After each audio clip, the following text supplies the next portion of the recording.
Hey, Neil. It's time to come out of the closet. I know you get paid good money to skirt that line between being a true promoter of liberty and a statist, but I'm telling you, you're getting on in your years. Don't you think it's time for you to make that stand?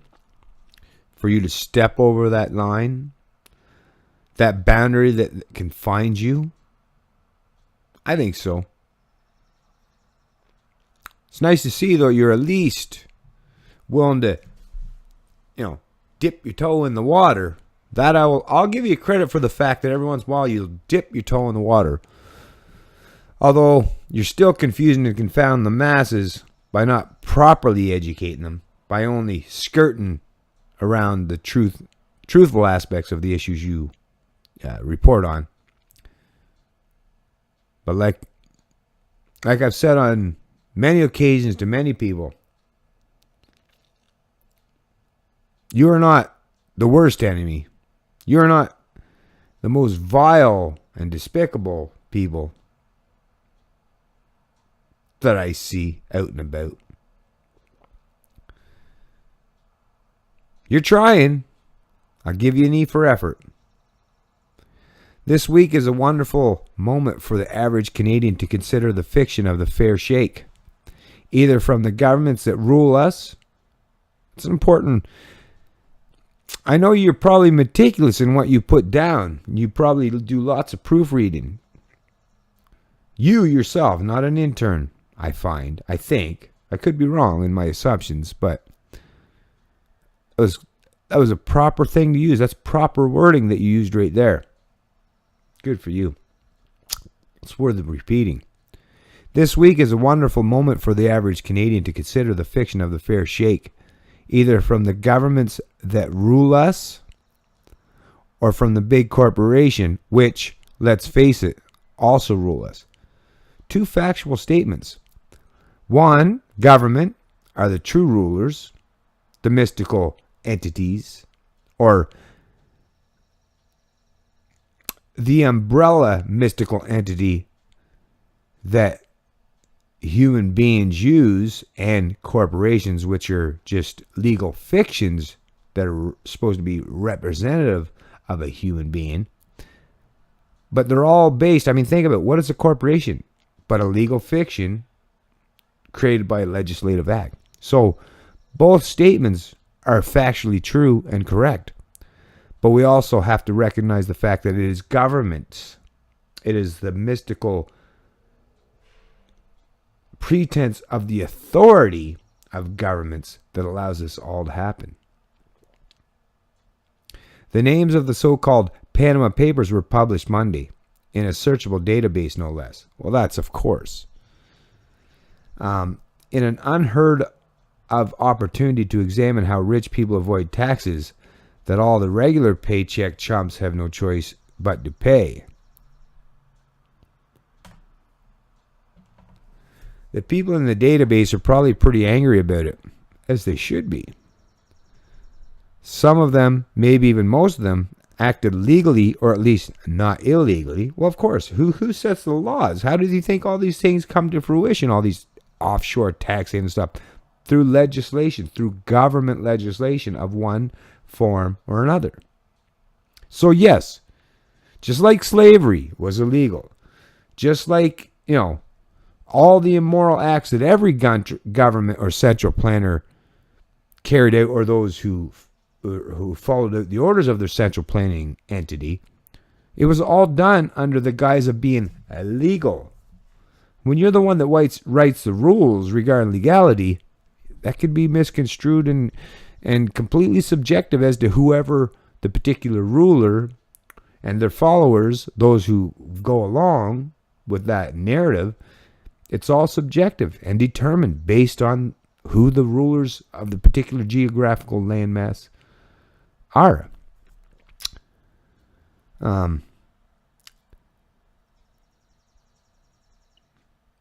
Acted legally, or at least not illegally, and paid serious money for all those offshore accounts and shell companies and aggressive tax planning schemes. which of course is exactly the point. If you have enough money, you can rise above the banal rules designed to snare half or more of the average pro's income. To most of us, tax departments exist as a set of directives, hard as granite. Yeah. We have no say. You know damn well. It's not like anyone voluntarily offers any of this. It's taken from you, and you're taught to believe that that's okay. Every time you go to the store and you buy something and there's an additional surcharge called a tax on it, you're taught to believe that it's okay, that there's some central planning entity that gets to take a certain percentage of your wealth, of your income, without them having any skin in the game as far as creating the product or service that you're buying or you're purchasing. Our employers withhold income tax for the government at source. Yeah. So because governments force your employers through an act of legislation, if you're going to become an employer in Canada, you have to follow along. Otherwise, you cannot open up a business. So the deal is, if you're going to be an employer, a business owner, an entrepreneur in Canada, you've already contractually, supposedly with the government, right, agreed that you will steal on their behalf from your employees. So, I mean, there's already inherent immorality in that aspect. And merchants collect sales tax. So, yeah, every time you go to the store, all those stores you purchase your stuff from, they've been forced through legislative power, if they become a company or a business or a corporation in Canada, they too acknowledge and recognize that they have to allow that theft to take place, and they got to be part of that theft. They've got to make that happen. They've got to condone it. Doing their calculations as instructed by governments, which of course means in a manner most advantageous to government. Of course. I wrote last week about how new car dealers collect sales taxes on money their customers don't really spend because governments want tax imposed on the full sales price rather than the real sales price, which is the one arrived at after various discounts like instant rebates and customer cash bonuses are applied. It can cost the buyer hundreds more per transaction. Well, yes, so once again, even if you go to buy a used car, and we all know this, when you buy a new car, there's a sales tax, which first of all is already inherently immoral, because the only people you really owe when you buy a car are the people that built that car, the owner and manufacturer. The fact that you got to pay another coercive entity a portion of that without voluntarily doing so, just because of the fact that you want to buy a car, you're forced to pay the government taxes. Otherwise, you don't get the car. So yeah. It's still another form of force or coercion.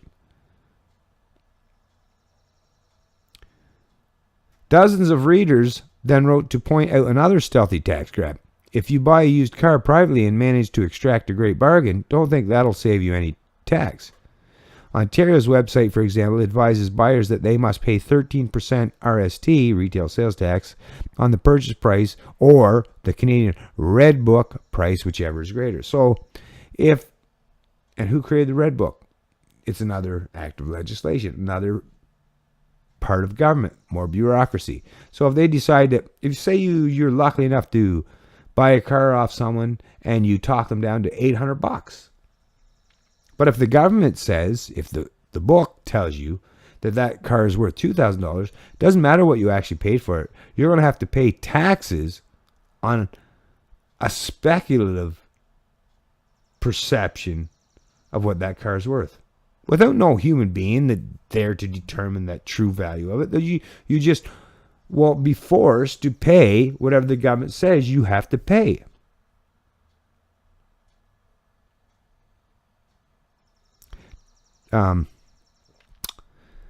Bobby Soley, a tax lawyer at the Toronto firm Tax Chamber, explains that the parties are deemed to have transferred the car at a price that is at least that which is provided in the Canadian Red Book, irrespective of other circumstances.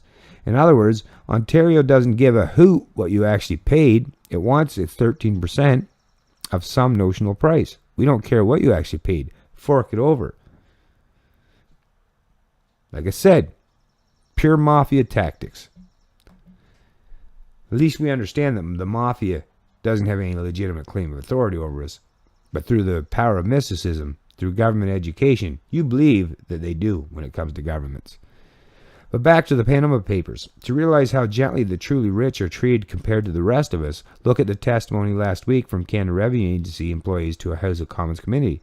The committee was looking into a secret settlement deal offered to wealthy clients of the accounting firm KPMG, which had set up tax dodge entities for them on the Isle of Man.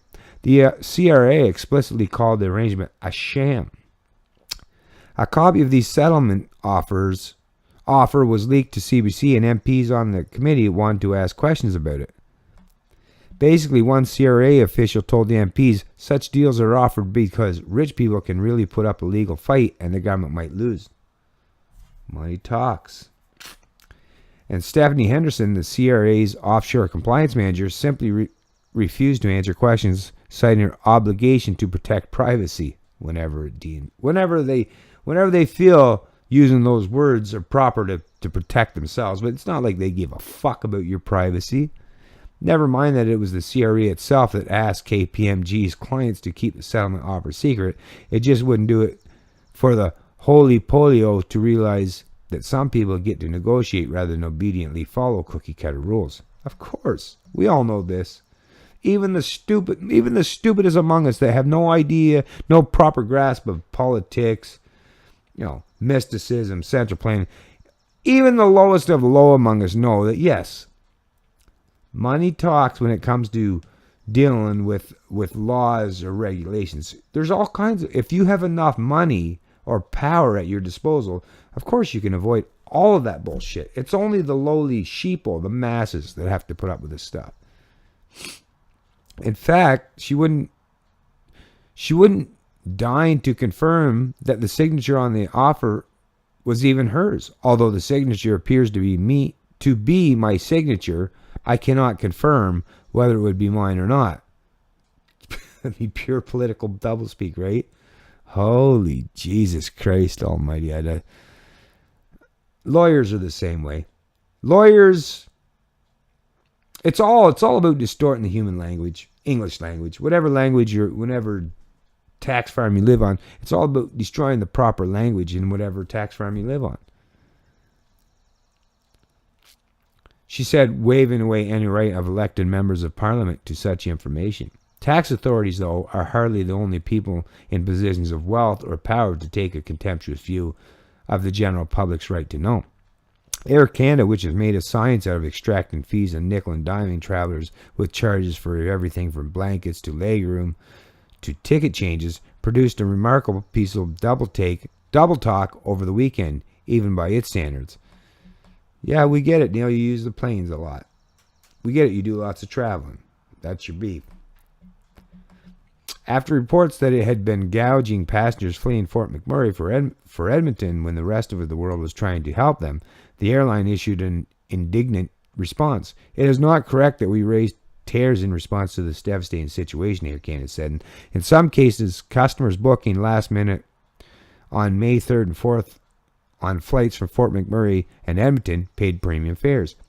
This is a result of Air Canada's computerized revenue management system, which automatically manages fares. In other words, yes, we charge them higher prices, but we couldn't help it. We automatically charge as much as we can. I mean, you've heard all this shit in many different iterations. Bureaucracy. Just doing what I'm told. Just following orders. I mean, there's no common sense anymore. You know this.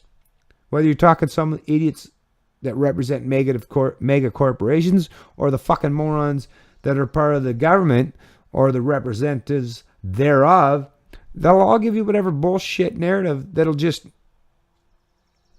force you to just tuck your tail between the legs and walk away just as confused and confounded about any of the rules, policies, or regulations regarding any industry. The airline did do some damage control.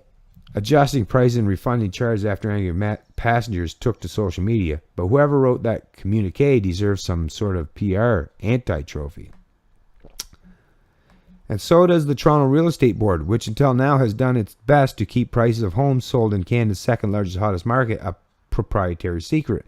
It's a matter of privacy for buyers and sellers, you see. Oh, and also a great way to keep prices and commissions high and deny the public vital information on which to base purchase offers. In the U.S., all such information is transparent and public, accessible online within days of any transaction. But of course, the U.S. has competition, and that could cut into profits. Happily for Toronto home buyers, the Canadian government has a department whose job it is to ensure some competition exists here too. The Competition Tribunal actually did its job recently, ordering the Real Estate Board to divulge sales prices. A smart victory, an actual fair share, a rarity to be treasured. But in reality, it was all still based on government regulations. So it's still, like I said, Neil doesn't want to come out of the closet. He likes to open the door a crack or two, maybe even peek his head out once in a while. But he's still trying to function in the paradigm while he works for CBC. So imagine the kind of mental gymnastics that goes on in his head having to deal with this. But I'm telling you, Neil, when the day comes, and hopefully that'll be soon, I hope your last article written by the CBC, and hopefully it gets published, will be about being truly honest, using true objective reason and logic instead of skirting around the issues in the manner you do. Just try, you have some pretty positive attributes. I think you could be a great spokesman, a great person, a great friend to liberty, if only you would tear off, break free from those shackles that bind you. Canadians need to hear the truth, objectively, with no politics involved. I'm glad that you're at least trying, at least you're skirting around the issues once in a while, at least you're dipping your toes in the water. That's a great thing to see. But don't hold back now. Go for gold. This is Canadian Libertarian, and I love liberty.